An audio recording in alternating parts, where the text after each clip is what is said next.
Good morning students, welcome to MDN classes.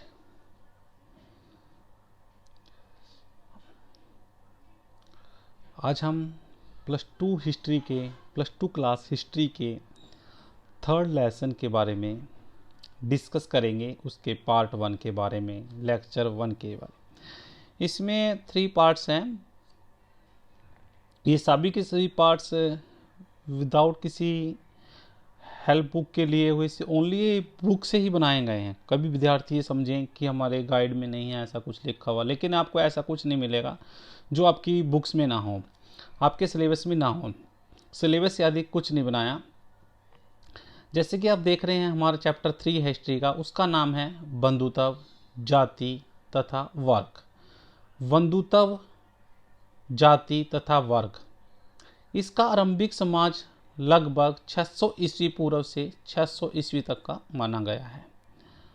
अब 600 ईस्वी पूर्व से 600 ईस्वी तक देखते हैं बंधुत्व, जाति तथा वर्ग समाज में क्या हुआ। सबसे पहले हेडिंग बनता है आपका बेटा महाभारत का समालोचनात्मक संस्करण। महाभारत का समालोचनात्मक संस्करण। MDN स्कूल क्लास के भी नोट्स ऐसे ही हैं जैसे कि और दूसरे स्कूलों से भी अवेलेबल नहीं हो सकते। हाँ, बिल्कुल डिफरेंट मिलेंगे आप सभी को। महाभारत का समालोचनात्मक संस्करण क्या है बेटा? 1919 में। 1919 से तो आप अच्छी तरह परिचित हो गए। क्या हुआ था 1999 में? 1919 में क्या था? क्या हमारा देश आज़ाद था? नहीं बेटा, हमारा देश आज़ाद नहीं था, हमारा देश गुलाम था उस समय भी। 1919 में 1919 में संस्कृत विद्वान थे। क्या नाम था उनका? VS साख्तकार के नेतृत्व में 1999 में संस्कृत के एक महान विद्वान थे VS साख्तकार। उनके नेतृत्व में क्या क्या हुआ देखते हैं। कई विद्वानों ने मिलकर महाभारत का ये शॉर्टकट में लिखा है SASS। इसका अर्थ है समालोचनात्मक संस्करण तैयार करने की जिम्मेदारी उठाई। देखो, कई विद्वानों ने आपस में मिला और महाभारत का समालोचनात्मक संस्करण तैयार करने की जिम्मेदारी उठाई। क्या क्या? देश के अलग अलग भागों से लिखी महाभारत की पांडुलिपियों को इकट्ठा किया। क्यों? सभी देश के अलग अलग भागों में अलग अलग ढंग से किसी ने पांडुलिपि लिखी और उनको इकट्ठा किया गया। विद्वानों ने इनका अध्ययन किया और ऐसे श्लोकों का चयन किया जो तकरीबन सभी पांडुलिपियों में पाए गए। कहने का तात्पर्य क्या है? विद्वानों ने इनको पढ़ा और ऐसे श्लोकों का चयन किया, उसमें से ऐसे श्लोक ढूंढे जो सभी की सभी पांडुलिपियों में हैं।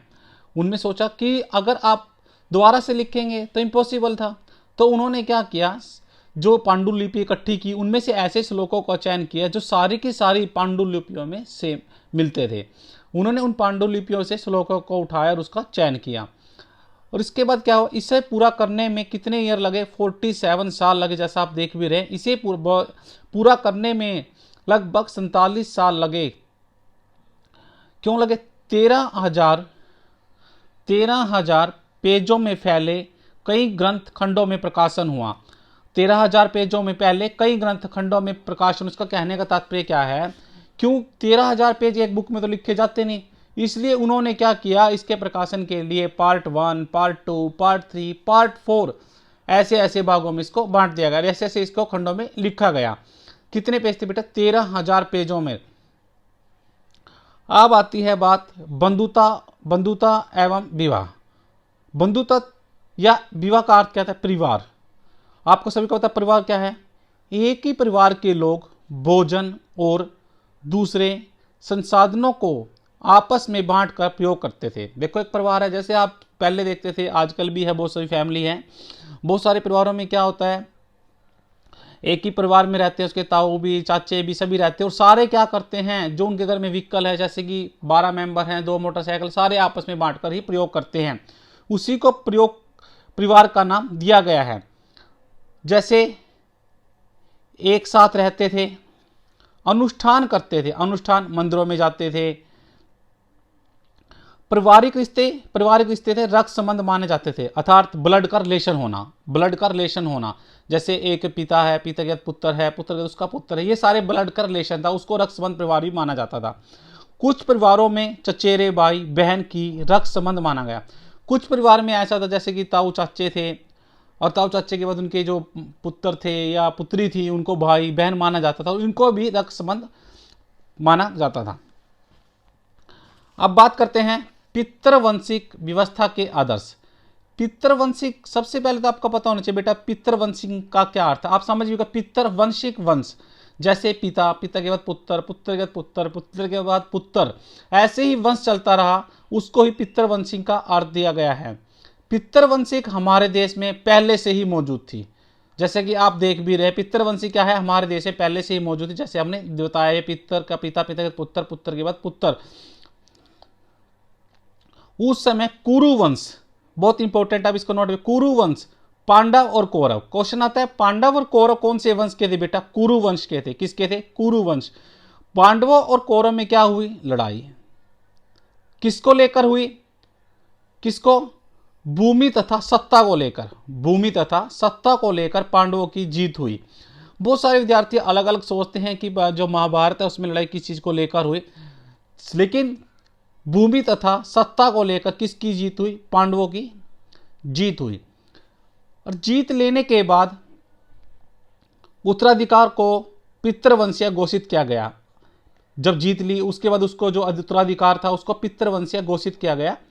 पितृवंशिकता, पिता के बाद पुत्र का उसकी संपत्ति पर अधिकार होना। पितृवंशिकता क्या, अगर पिता नहीं है उसके बाद क्या है, पुत्र का उसकी संपत्ति पर अधिकार होना।